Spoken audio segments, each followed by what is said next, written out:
really bad right now. This is for my knees. Oh, thank Probably you. because you've been walking around doing Yeah, stuff. right. Last night, sitting on those chairs, squirming, I couldn't sit still. I was in a lot of pain. And when I was sitting on those 2 chairs, I was making the stays on the back of the chairs go, you know, I was putting my back up against it to give it relief. Okay. Like, so it'll end up being like this lower back area. oh yeah. In that fact, I can hurts. pinpoint it. It's right there. Okay, that And it's band right very, across the top of your yeah, your it just sa- feels real your tight. pelvis. It doesn't feel bad right now. Okay. You know, I don't have a lot of pain right now, but I can tell you, this is really sore. This Is it all really up sore. along here, or does it cut into your back like that? It'll be sore in around through there. I don't enjoy, like, I'm not bad today, but I'll sit on the couch at night and I'll just like not be comfortable. I just can't get comfortable. Okay. So it's And a the pain makes constant me dull tired and I ache. just like want to lay down. Constant dull ache. Mhm. Gotcha. Mhm. And you've done some stretching, exercising. How does it feel when you exercise? Does it hurt more, or it makes it feel better? I mean, when I'm really active and moving, I don't notice it as much. Okay. And of course, then through the day, I mean, I'll do stuff and Right, cat and cow, and I'll, things like you that. know, I'll do stuff. I can do this in my classroom, you know, if they're doing something else, or Right. I'll do whatever that seems to relieve, because it It's loosens stretching us up out for a while. Okay. And a while. Since that stretch tends to help you, like applying a myofascial release principle to it, Janice. But one of then the things- also, like, and I have a like a 4-year-old injury that I didn't do a thing for. I was holding a Starbucks coffee, probably in my left hand, coming around my car to get in, and it was icy, and I went slip, and it was all on this leg, and I did something. I mean, I felt a big old muscle go whip bang, and I was in so much pain. I didn't spill my coffee. Well done. I know, not. I remember putting it on top of the car, and I remember 4 years. Did you pay attention? No, I just. And I remember holding onto the car, just breathing. And then I had to go to a conference, and they thought I was a moron because I literally could not lift this leg. The muscle was so damaged that it wouldn't work. It wouldn't pick my leg up. I had to like drag it. I didn't walk very much. And then I went home. And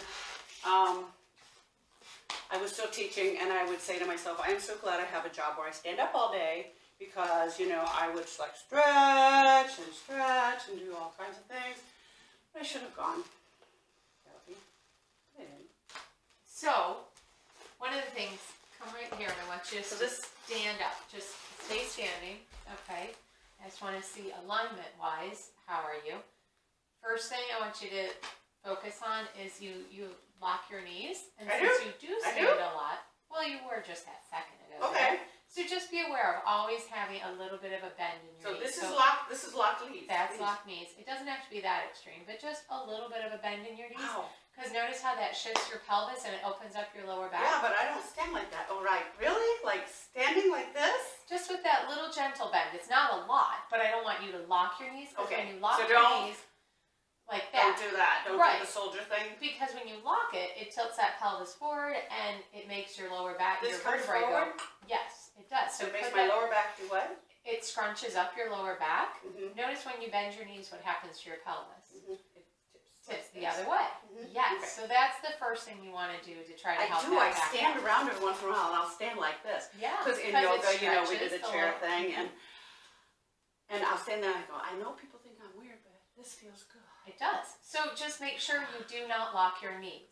You have a very gentle bend in your knees whenever you're standing. Whenever I can okay? think about it. Yes. But don't exhaust your quads in the interim, because then you're going to have problems with your What are with my your, quads? your quads are the These? front of your thighs. Mhm. So you don't want to exhaust them, but Mhm. you are going to work them more when you bend your Mhm. knee. Second thing that I want you to look at, for stability in that area, since you said that you had an injury that probably affected the muscles and the strength in that area, you always want to think of pelvic floor and core. And that means Kegel exercises, so the pelvic floor is a hammock of muscles in between your legs. And it supports your pelvis, all your organs, from waist up. And if you have a strong pelvic floor, it takes the work out of the back muscles. So to think about that in standing, I want you to think of this elevator between your legs, this hammock of muscles. Between my legs. Okay? And the elevator doors are going to close like your hips were closing in on each other, not a second. And I want you to envision an elevator rising up, like those muscles between your legs are coming up towards your belly button. And then let that elevator come back down. Okay. Okay? And raise that elevator back up. And let it down. Now, I'm going to fold this pillow and put it between your knees, and I want you to, or between your thighs. Now, when you squeeze your thighs together, squeeze them together and become aware of those muscles between your legs. You feel them on. Now, don't squeeze. In my pelvis or in my legs? In your pelvis. Yes, you'll feel it in your legs some, but I want you to feel those muscles in between your legs as you squeeze this pillow. All right? Those are the muscles that we're turning on when I say elevator. The elevator doors close as you squeeze, and then picture them lifting up towards your belly button and then coming back down. And lift up. Now, another way, if you don't feel it this way, is when next time you go to the bathroom, stop yourself from peeing. That's how you know what do those pelvic floor muscles feel like.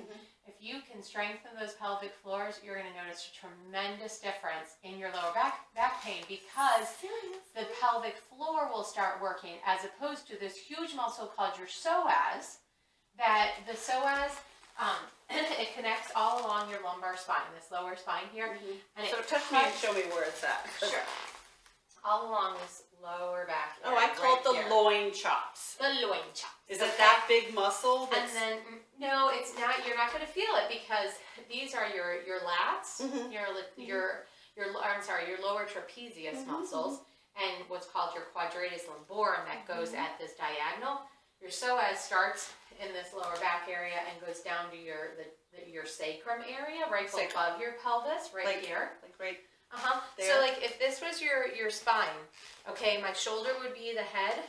This part here would be, right here would be my head and my neck. Then this is my thoracic spine, which is where your rib cage is. From my elbow to my wrist would be your lumbar spine, your lower spine. And then when you get to my hand here, this is your sacrum with your tailbone or your coccyx at the very end. So that psoas inserts all along this lumbar vertebrae, and it cuts through your stomach and inserts on the inside of your thigh. It is a powerhouse to stabilize us. Muscle. It is a muscle, and it's a powerhouse to stabilize us. And if our pelvic floor and our core are not strong, that muscle will kick in to do the job. All right, so to stretch that, a couple options. So where does this muscle, where does it attach and where does it go? The inside of your spine. So it's underneath that. It's underneath. That's why you can't feel it. Right, okay, so it's on the underneath. inside of your spine. Okay, so it's under And there. It attaches to the through. pelvis? No, it attaches to the lower spine. Oh, And to it the cuts vertebrae. through the stomach. To the vertebrae? To Okay. the vertebrae on So the it's inside. like this. Yes. Underneath the big. Yes. The big So if this was the Sure, outside of my spine, it attaches on the inside I here, get that. and then cuts through your stomach and inserts on the Oh, front and of then your it wraps thigh. it. So it's attached to all the little vertebrae, and then it comes around and attaches where? Onto your thigh here. Here. Yeah, it Here? dissects right through at a diagonal. Yeah, because I have pain stuff. It comes and goes. Yes. So first thing you're gonna do is bend your knees. Second thing is you're gonna do your Kegel exercises. Third, we're gonna stretch the psoas and this hip area. So a couple options, as I was mentioning last night, is you can lay on a pillow like this and just extend over. I do that. It feels Okay, so good. yes, and you just hold it. And this is where I developed a pillow roll stretch, where you just hang out here and you breathe and you let that soften. As you can tolerate, you increase how many pillows you have underneath you. How much curve you can put in your Yes. back, is that it? And then what you're gonna do, and it's your right hip, correct? Yes. Okay, so then you're gonna lay with the pillow above your hip, and you're just gonna let your reach up like this. And I'll have you do this. I'm gonna have you step to the side so your butt's not in the camera. And so, anyways, You and I did this once. Yes. You taught me to do that. then the addition to this though is that you're going to take that pillow and put it underneath your hip. Okay. And you're going to stretch out in that same manner. And when you do that, you're going to feel it even more in this back area that's been bothering you. You're going to do that on both sides to stretch that out. To quiet everything down, when you're done, you may just roll over onto your stomach and let your back do this nice gentle arch in the opposite direction. All right, so come on down here. So like, and let me point out, right now, and I do this, I find myself doing this frequently. This bugs me right here. What is this? Those are your ASIS. It's probably part of your core that you're, it's probably the hip flexors that are working a little too hard and they're pulling too much. So I should do the knee thing more, because it feels better on my knee. Yeah, definitely. So lay down on your back, face So up. I should just like lock through the day, because I stand up a lot. Yes. Just do the thing. Just do this. No, because you're going to exhaust yourself if you've done that much. It's going to be like you're spinning. So you want it just to be just a Not natural bend. continually. Okay. Yeah, just a nice soft bend. But think about, like today when we were standing in line, I was thinking about lifting up my pelvic floor and a zipper and zipping out my pants and doing that tiny little rock back of my pelvis. And instantly my lower back was like, oh, I'm not tired anymore because now the pelvic floor and the core are working as opposed to that psoas muscle and all these lower back muscles. So you just think about lifting up between your legs and zipping up your pants and putting a little bend in those knees, and it takes that lower back stress away. So go ahead and lay down, face up. Face up.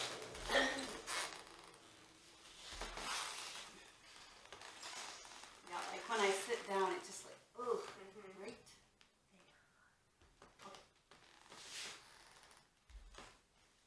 Oh my goodness. And if you happen to have somebody who really loves you, Oh. they can do like a gentle arm pull here. Very gentle, just hold it there. You can always tell how tight psoas because your ribs will pop up when you lay down. Yours don't pop up too hatefully much, but you know, that's one thing you know, like ribs pop up. Why? Because that psoas attaches to the lumbar back, and when you're stretching it in this way, if it's tight, it's going to pull that lower back a little bit more, and the thoracic vertebrae are going to compensate and extend further so that you can get that movement, and the psoas doesn't have to stretch as much. I'll show you a picture of it. And then so they can pull your arms a little bit, and they can come down and do a little pull of the legs. And you just hang out if you're listening to some music.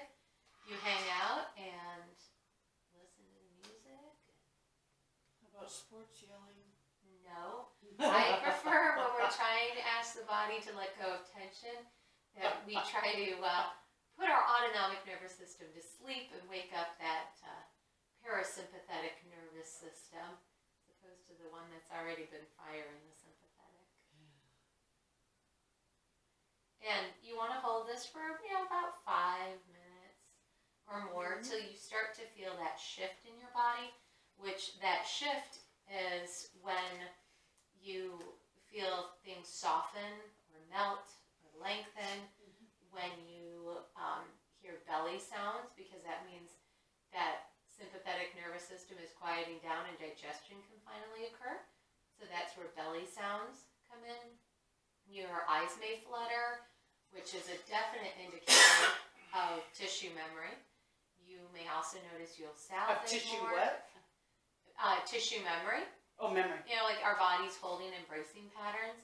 Or you may notice that your thoughts change. or you get different images or sounds that come to mind. It's all your body just saying, I let go. I let go of all the stress I've been carrying on. Jim, are you paying attention so that you can I'll send you the video. coach me? That's No, why I'm I'm not. videotaping this. Well, So now go ahead and roll I over was onto your taking a nap left-hand through side. most of it. on my what? Right Go ahead side? and roll over onto your left-hand side. Ouch. So like right now it hurts. Because we've just stretched it. That's pretty indicated that it's your psoas that's at play. It'll get better. Okay. Hang tight. Okay. And you may need to do something even less than that pillow. Though that pillow doesn't seem like a lot, for you it may be a lot. All right. And so you just let your top arm come overhead, and you just let this part, do you feel that stretch in this area when you're doing that? Yeah.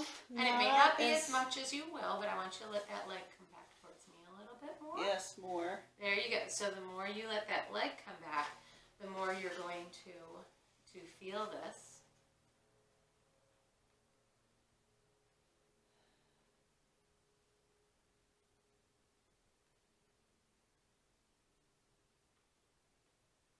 Once again, you just hang out there.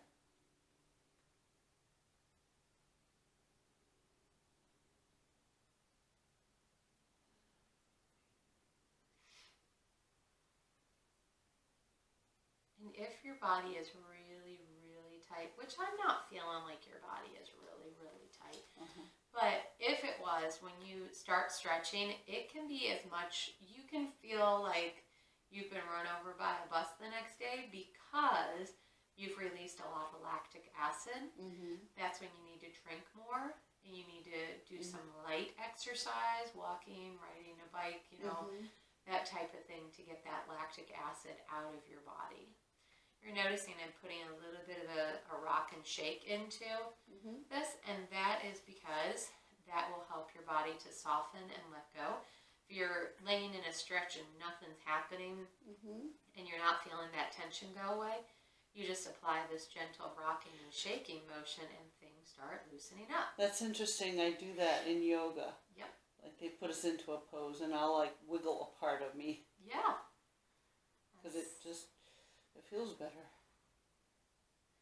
And as you're doing your stretches, exactly as you're saying, you always listen to your body. And if your body says, hey, do this, or you know what, this is the area that really needs the attention, then that's what you do. You just listen to it.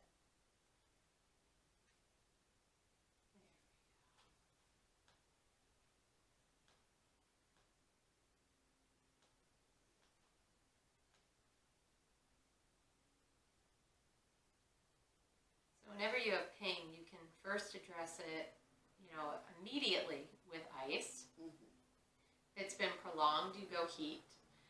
And that's because immediately after an injury, you've got a lot of fluid that comes into that area and swelling. And the cold will help to get that swelling out of there so that the blood can flow in. But if it's something that's been more chronically inflamed, you want more of the blood flow for the healing in there. So that's why you do the heat. You never need to apply heat for more than 20 minutes. It's just comfort measures after that because you'll get the maximum benefit of the heat within 20 minutes. With ice, you don't really want to ice for more than 10 minutes, at a time, because after that 10 minutes, then you're not going to get any fluid out or in because you've just stagnated things. So it's better to do it in increments than to do, ice for an hour or so. You're not going to do any damage. Obviously you don't want frostbite, but recommended is 10 minutes or less. Somewhere between 5 and 10 minutes. Okay, now I want you to scoot onto the pillow a little bit more so that your left hip is going to rest on the pillow. There you go. And come on back down. You'll bend your bottom leg a little bit more and stretch this out. Once again, let that arm come up overhead. And of course, if we had another pillow, I'd put it underneath your head. Do you feel the difference now where this one is going to get more into this back area? That first one targeted more of the front area. Do you feel that? Yeah.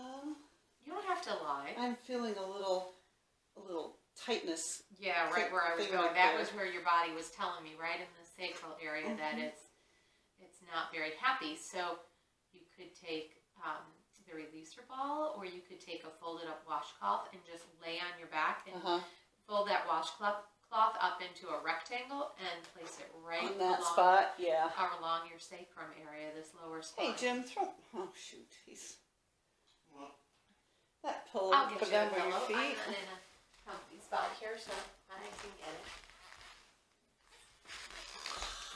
There you go. Wonderful. Right. Oh, And you just let that leg stretch out there.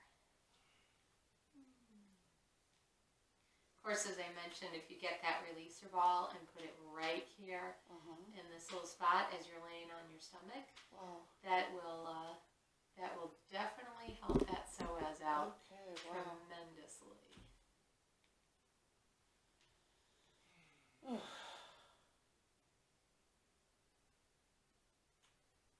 But know that stretching can be as much of a workout as exercising can.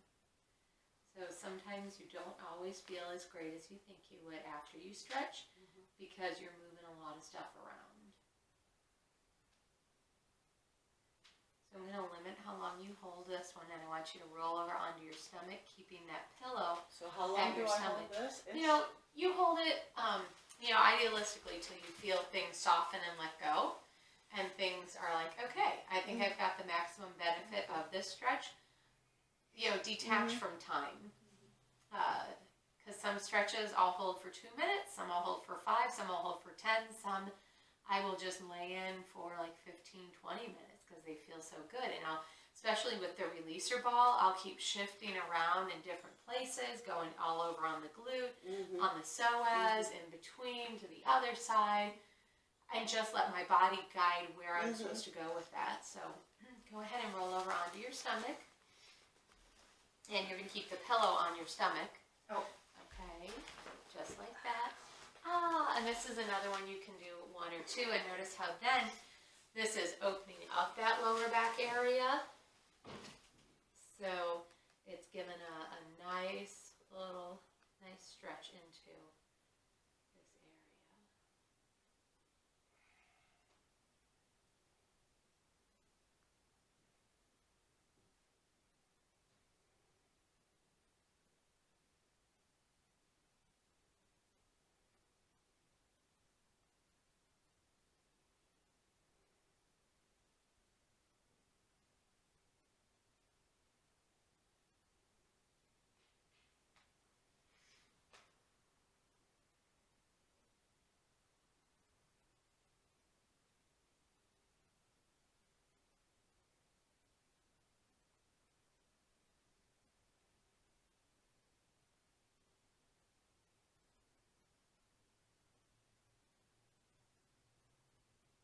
That's kind of an important spot you've got there. Yes. So remember I talked about those pelvic floor muscles? But one of the biggest pelvic floor muscles is the piriformis, which we don't think of as a pelvic floor muscle because it attaches here. It starts right on your sacrum, which is this area, between your butt cheeks. And then it cuts over and inserts on your pelvic bone rim over by your hip area. But it is part of that pelvic floor, getting that muscle to learn how to be strong, not just tense. And this is where laying on the hand towel that's folded into a rectangle can most definitely help you out. Excuse me.